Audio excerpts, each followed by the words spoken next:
The name of this painting is Dear Woman. Dear Woman is notable in with various tribes. Probably wherever you would find deer, you're going to find a legend of Dear Woman and how Dear Woman interacted with the people.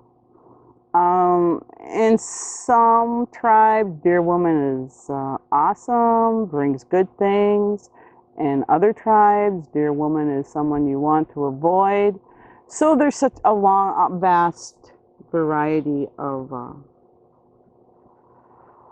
things that Dear Woman can do.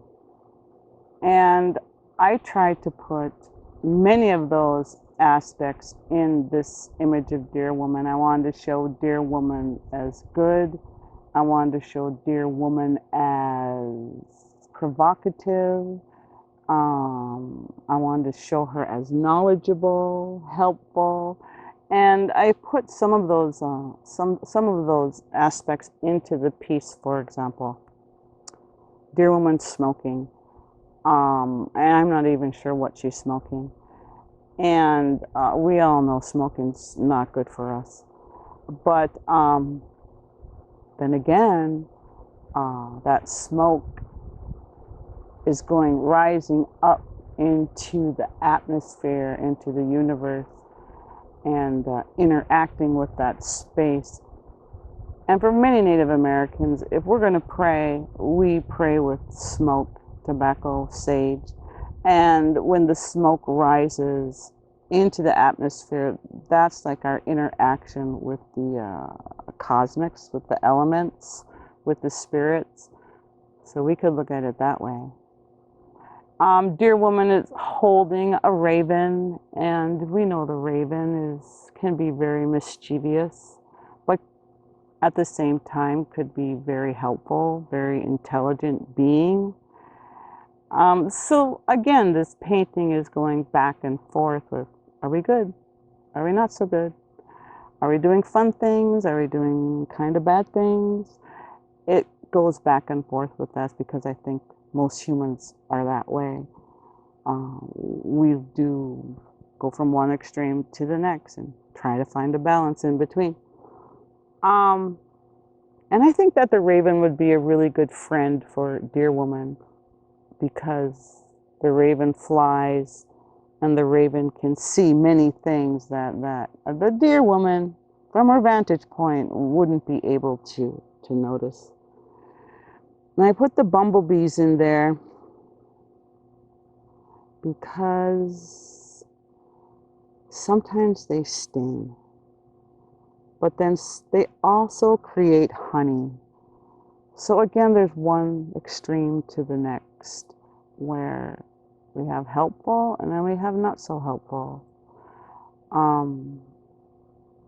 But we need to find a balance with having respect for those tiny little insects also. Dear Woman is wearing an awesome leopard skin hat now, and she's wearing a coyote finger necklace and a concho belt. Now, I own all of those things. The hat, my sister made it for me because she was felting hats at the time, and she wanted to make me a hat. I said, I want a leopard skin pillbox hat, just like Bob Dylan's woman hat. I want one like that. So she made me one. I have it upstairs. And then that coyote finger necklace, I was at a powwow in Mille Lacs, and I saw that necklace, and I really wanted it, even though it's just made from bones. I wanted it for a couple reasons. One reason was because it was made from such a natural item, and I kind of think some people don't like that necklace because it's made of the fingers, the coyote fingers. But I like the necklace because it makes me feel like I have not really coyote powers, but some part of that animal. So when I wear it, I kind of feel like my instincts are a little sharpened, I'll put it that way. And that concho belt, my son got me that many years ago. And I think that's really great because he gives me a lot of jewelry. And he's given me a lot of jewelry throughout his adolescence. And I really think that signifies for him, you know, the love of his mother. And I cherish all of the things that he gives me. So, Dear Woman, as you can see, is standing in front of a red door, which signifies several things. And she's quite confident with her stance and her presence, which I think that Dear Woman would need to be based on everything that this individual needs to do.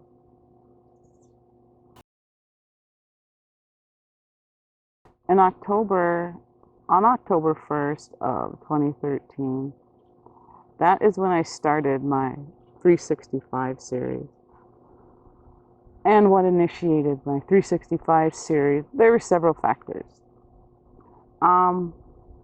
The most important factor was for me to really be committed to doing art and going through those necessary steps to totally be committed to doing art. And to me, that meant that no matter what that day presented, if I was able to complete a piece of art, no matter what happened during that day, you know, to me, that's like, hey, I'm an artist. I can do this no matter what the circumstances are. And I think that's important for artists. I think it's important for artists to be committed to their work and be able to do their painting or whatever art form they're doing and not allow external factors to dictate whether they're going to do the art on that day or not. And I wanted to see what some of those external factors were. That was one reason I did the 365. Another reason was because I wanted to become really good at the painting. I wanted to become, I wanted to experience other types of tools for making the painting. So I started, like I said, on the 1st of August, 2013. And it needed to be manageable in my perspective, which meant that an 8x10 canvas would be a good size. And I started my series. I was teaching a digital photography class at the time, and I was feeling like I wasn't as good as I should be for teaching that class. So by taking all these photos of nature every day and then picking one to paint, I could connect something that I really like to do and something that I needed to get better at. So the whole thing was working very well. So the process was to, wherever I was on a day, take a series of photographs of nature that I thought would make a good painting. So usually in the evenings, I'd go through my painting or my photographs and I'd pick one to focus on. And that was the one I was going to paint. So I put it up on my computer and I would paint that image from the photograph that I took that day. So it was kind of nice that I know where all these places are. And it was really fun to search and find places and images to paint, first to photograph, then to paint. I think it really helped me out with my composition, for sure. All right, a couple of months went by, and I was using brushes, and this whole thing to me was a learning process. So I needed to do things to teach myself new ways of applying the paint. So I switched from brushes to palette knives, to which I think was an awesome idea, because it's a completely different tool and you get different effects, and you're trained to look at things a little bit differently and apply it in a little bit different way, which is something I wanted to accomplish. So I switched to the palette knife, and I found that it was much more expressive. So one of the more challenging things about this series was sometimes it was so cold outside during the winter, especially that winter of 2014, that I had to like bundle up and go out into an area, and it was so cold. I would tell my sister, if I don't come back in 20 minutes, you're going to have someone come and get me because I might have fallen in the snow. That was challenging, but once that winter passed, it was fine. Also, another thing that I found very challenging was, but I'm really glad that I did this series in this way. That was that, what if I don't feel like painting? And there were many times that I did not feel like painting. And I would do it anyway. And I noticed, hey, this painting looks okay. This painting looks really good, actually, even though I didn't feel like doing it. And sometimes, if you would just imagine your life, every day of your life, and all the types of things that might happen in that day for a full year, many things are going to happen. Like, for example, let's say one day, and this is what happened, I would have 6 of my grandchildren just kind of running around very hungry, but I needed to paint. And even with all those distractions, I could still get something really awesome.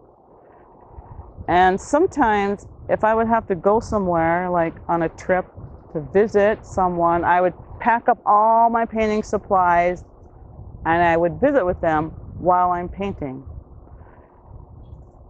Other things happened within that year that made it very challenging. Also, like tragic things to other people would happen, which I'm sure everyone can relate to. But it's like I still had to paint, even though something really tragic happened that day. And I found that I could still do it. And I guess one of my messages to artists is, you should never wait to feel like doing your art. That's not how it's going to happen. At the very least, you need to start on your work, on your paintings. And as you're working, that's when your motivation comes in. That can be hard, but it's like a discipline. And I just feel that art and creating art, it's not always fun and games. Sometimes there's more to it than just feeling good about doing it. Sometimes there's other factors that might not be so enjoyable, which are good reasons to do your art. I think that's good for artists because it gives you, you will be painting a range of emotions. You'll be painting a range of situations in your life. And I think that it's good to address all the aspects within your lifetime, a year in your life, and take a good look at those.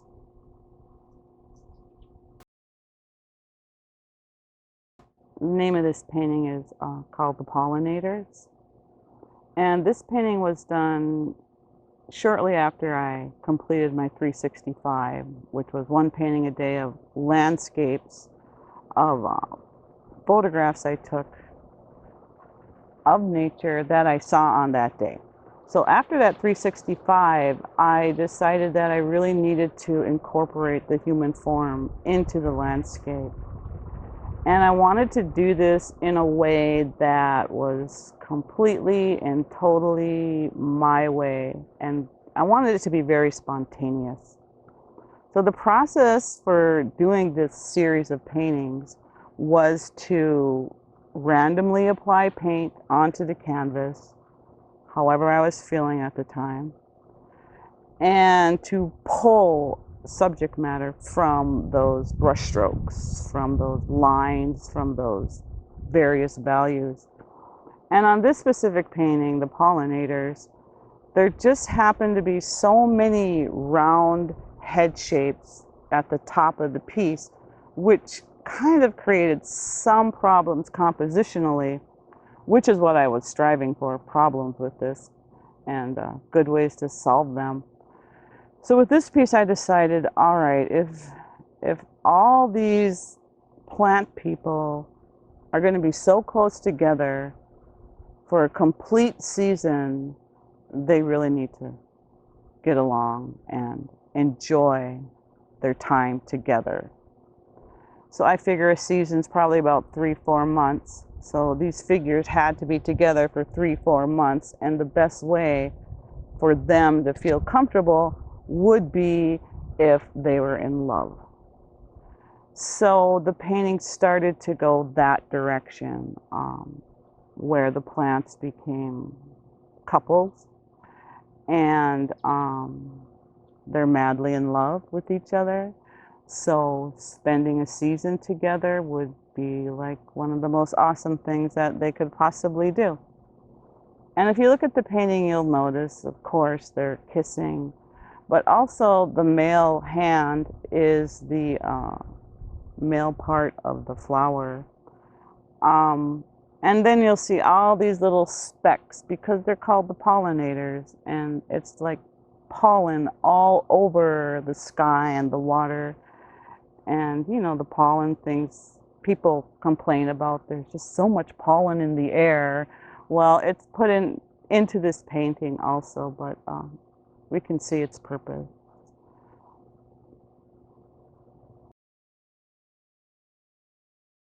This is a painting of a wishing well. And for this series, it was a series of 6 paintings. I think it was 6 paintings. And what I did with this piece was I would have my daughters model for me. And this one's kind of funny because we were living in southern Minnesota on the Minnesota River. And I had this idea for a painting of where I wanted this girl to be dropping coins into the water because she wanted something that was not easy to obtain. So she needed some help from the energy, the spirits,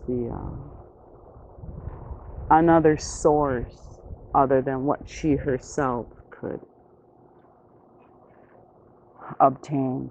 So she's wishing for something and hoping that the water spirits will bring her message down the river to where she wants it to go.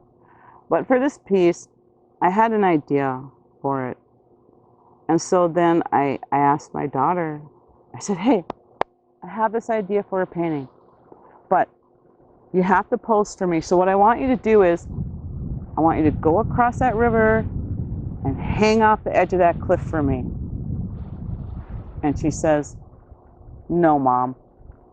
I said, no, really, I really want to do this painting, and I really need you to just go across the river and just hang off the edge of that cliff for me. She says, no, Mom. So I gave it up for a while because she's a stubborn girl. But then one morning we were at my mom's house and we were just sitting on the floor, and my daughter just woke up from sleeping. And she was laying on the bed in the exact position I wanted her to be in when I wanted her to go and hang off the side of the cliff for me. So I just said to her, I said, stop, don't move, do not move. And my children are used to me doing these things to them. So I got my camera and I took a picture of her, and it was so perfect because she was in the position I wanted her to be in.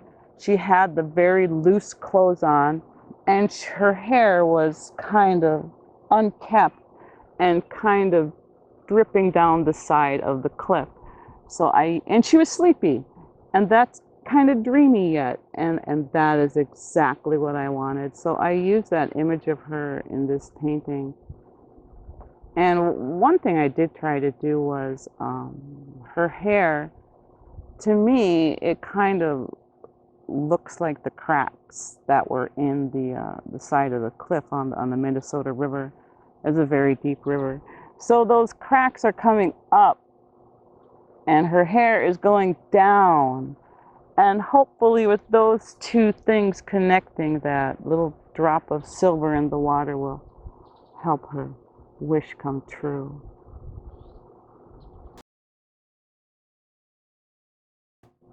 This piece has a relatively long title, and it's called "The Girls with the Pussy Willows in Their Hair." And I remember as a child picking things from nature and adorning myself with those.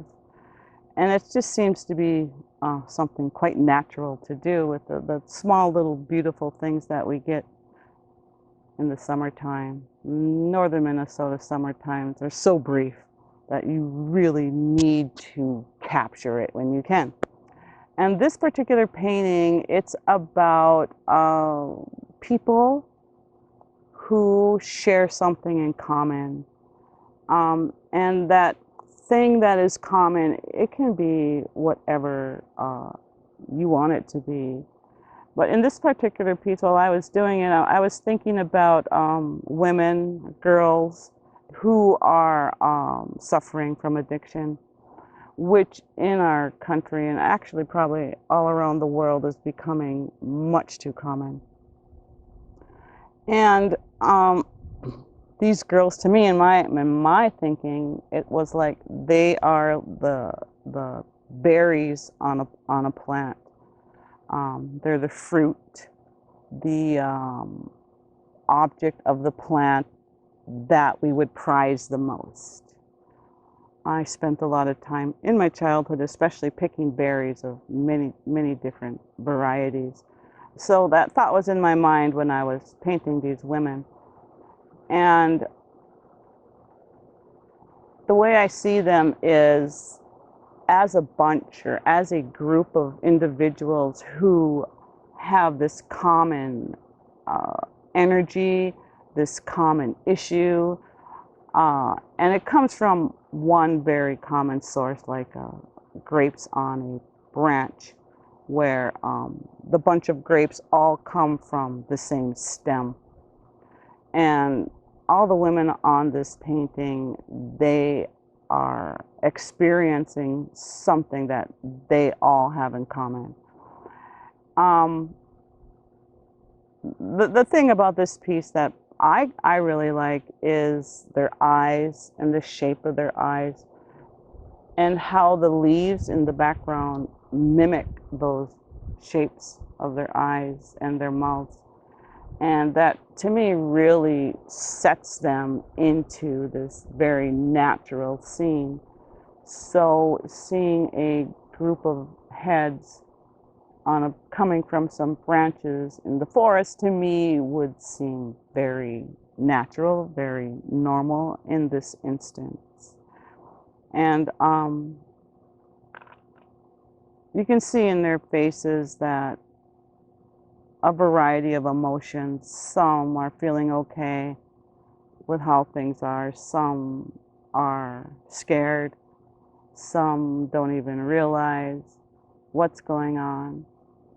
And I made their hair very red because of the intensity of what they're going through. And it's almost like their hair is like juice, I guess you could say, like dripping juice that you would get from berries. The woman on the top is the healer. she's the one that is helping these individuals process what they're going through and coming to terms and hopefully solving some problems.